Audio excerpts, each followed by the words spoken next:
morning, dear students. Hope you are fit, fine, and healthy, beta. Today we will do more practice of application writing. Beta ji, essay 1 also we did some applications. Today we will do further more studies about this one. Before starting this, beta ji, you must know what is application. Application होती क्या है, why it is required to learn, किसको सीखने की जरूरत क्यों पड़ी. So बेटा जी, एप्लीकेशन आप स्कूल लेवल पर भी लिख सकते हैं और आप ऑफिशियल लेवल पर भी राइट कर सकते हैं. बट आपको 3rd क्लास में मैं सिर्फ और सिर्फ स्कूल लेवल पर राइट करने सिखाऊंगी कि how to write application to a school principal. क्योंकि स्कूल में क्या एप्लीकेशन किसको लिखते हैं, प्रिंसिपल को, डायरेक्टर को और टीचर को, किसी को भी राइट कर सकते हैं ना, क्योंकि वो आपके हेड है. तो मैं आपको एप्लीकेशन राइट करना सिखाऊंगी प्रिंसिपल को. तो बेटा एप्लीकेशन की नीड क्यों पड़ी हमें. सपोज आपको कोई भी छुट्टी चाहिए, you want to take leave, आपको लीव चाहिए. जैसे कि हमने essay 1 में एप्लीकेशंस की थी कि sick leave, you are not feeling well, you are having stomach pain, you want to take leave. So हमने किया था ना बच्चे, sick leave. Sick leave means आप बीमार हैं, you are not feeling well, you are having stomach pain. Okay, so any other reason you can give. Same way because second application we have done urgent work at home. Urgent work क्या होता है बेटा, कोई भी unnecessary काम, कोई भी जरूरी काम. आपको necessary work तो कोई भी हो सकता है. Suppose you are going to wedding, you are going to birthday party. बेटा ETC राइट मैंने यहाँ किया है. It means कि और भी reasons हो सकते हैं. Urgent work कोई भी हो सकता है. It means कि अर्जेंट वर्क ये नहीं कि सिर्फ 2 ही हो सकते हैं, और भी हो सकते हैं. ईटीसी का मतलब होता है बेटा कि आप और एग्जांपल्स भी राइट कर सकते हैं. और क्या रीजन हो सकते हैं, tell me first. Yes, your sister marriage is there. Okay, your uncle's marriage is there. Okay, someone came to your home, then also you have urgent work. Okay, you have to go somewhere for giving exam. Okay, you are going to Nani's house, that is also urgent work, you cannot come to school. So urgent work कोई भी हो सकता है. So बेटा जी, so far we have covered both of these works. If you have any problem in this type of applications, you can contact me, right? Today we will do something different, and we have done change of section also. If you want to change the section, now application can be of this type also. Fee concession means आपको अपनी fees में concession चाहिए, छूट चाहिए. Remission of fine, remit होता है leave करना, आपको कंसेशन देना फाइन में. सपोज आपके टीचर ने आपको फाइन लगा दिया, किसी भी रीजन से हो सकता है. You are not in proper uniform. Okay, you have not learn the work, you have not given the test, any reason can be there बेटा जी. सो remission of fine. More examples also. Any other complaint or suggestion related to school. Suppose आप कोई भी complain करना चाहते हो, school से related कोई सुझाव देना चाहते हो, you will write an application. Like I have given you 2-3 examples. You want to starting any sports event, you want to ask principal sir कि कोई डिफरेंट इवेंट स्टार्ट किया जाए. For that also you can write application. You have any problem in class, आपको कोई problem है class में, then also you can write application. You have lost anything, you want to reissue, तब भी आप क्या कर सकते हो, एप्लीकेशन राइट कर सकते हो. सो बेटा और भी काफी रीजंस हो सकते हैं कि आप कोई भी अपने स्कूल में कोई भी इवेंट करना चाहते हो, आप चाहते हो कि इस टाइप की एक्टिविटीज हो. वैसे तो हमारे स्कूल में बहुत सारी एक्टिविटीज हैं, बट आप अपने सजेशन देना चाहते हो कि there should be this type of activities also, then you also can write application. Okay, so today I will discuss with you application full fee concession.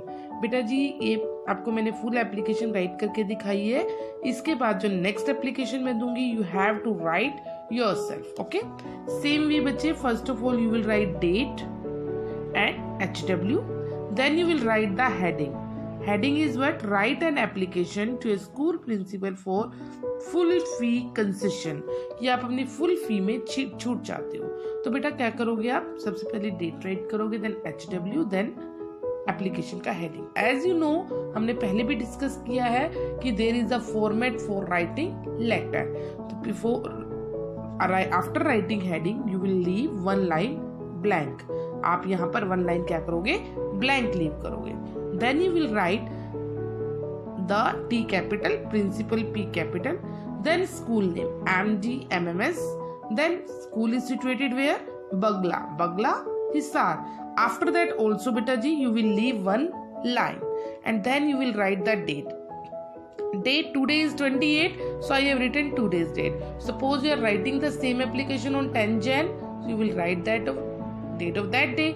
Means date is very very important in application or letter. You will learn further because date tells us कि letter is written or application is written on which date.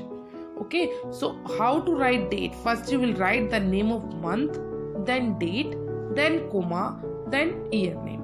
ऐसे नहीं right करना 28.12, जैसे 12 right कर देते हैं ना, then 2020. No, this is the wrong format. ऐसे कोई भी बच्चा राइट नहीं करेगा.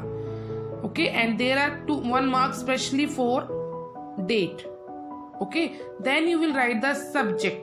Subject means आप कौन से टॉपिक पर एप्लीकेशन राइट कर रहे हैं. मैंने राइट करी है जैसे फॉर फुल फी कंसेशन, जैसे आपने पहले राइट की थी for sick leave, for wedding.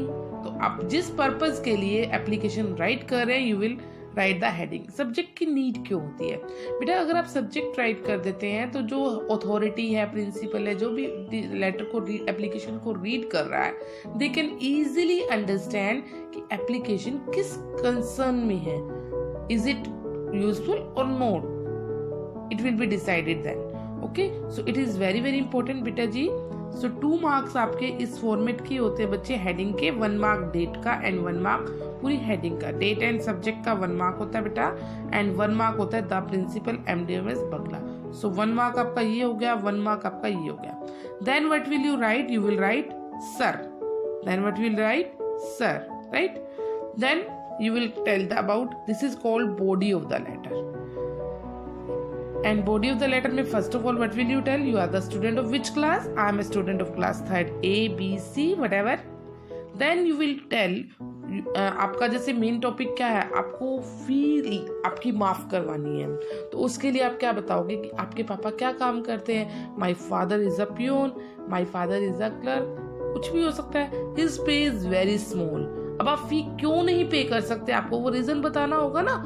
अगर आपका रीजन ओके होगा, लीगल होगा, सब कुछ आप जो कह रहे हो वो सच होगा, तो मे बी अथॉरिटी आपकी फीस माफ कर दे. तो my father is a peon, his pay is very small. We are 4 siblings. Siblings तो आप सबको पता है ना, सिबलिंग्स मीन्स भाई बहन, कि हम 4 ब्रदर सिस्टर हैं और मेरे पापा एक पियोन है, तो हमारी फी पे नहीं कर सकते. सो उसके बाद अब आपकी स्कूल पे फी जो है वो कंसेशन क्यों देगा? अगर आप स्टडीज में अच्छे हो, स्कूल के लिए बेनिफिशियल है, तो स्कूल आपकी इजीली फीस माफ कर देगा ना. तो उसमें बच्चे ने राइट किया I am good at studies as well as in games. ठीक है, तो please grant me full fee concession. Then leave again 1 line, then thanking you, yours faithfully. Your कोई राइट नहीं करेगा, योर्स. एंड योर्स का Y होगा बेटा जी, वो कैपिटल होगा. Then you will write your name as I have written common. So बेटा जी this is the one example of application. If you want to write any other application बेटा, यहाँ तक आपका जो ये पोर्शन है ना सर तक का, it will always be same. हमेशा क्या रहेगा? सेम. बस टॉपिक हो सकता है आपका थोड़ा सा चेंज हो जाए. फुल फी कंसेशन जो आपका जिस पर्पज के लिए आप एप्लीकेशन राइट कर रहे हो वही हो जाएगा, but topic will be same. Then आपका जो चेंज होगा बच्चे एवरी एप्लीकेशन में, that will be body. Body में क्या होता है कि हम ये बताते हैं कि हम क्या सजेशन देना चाहते हैं, क्या इम्प्रूवमेंट चाहते हैं. ठीक है, so try to do this one. Still you have any problem, you can contact me and we will discuss in Zoom class also. Okay, so write down this application in your notebook and revise also. Thank you and do more practice. Bye bye beta, God bless you.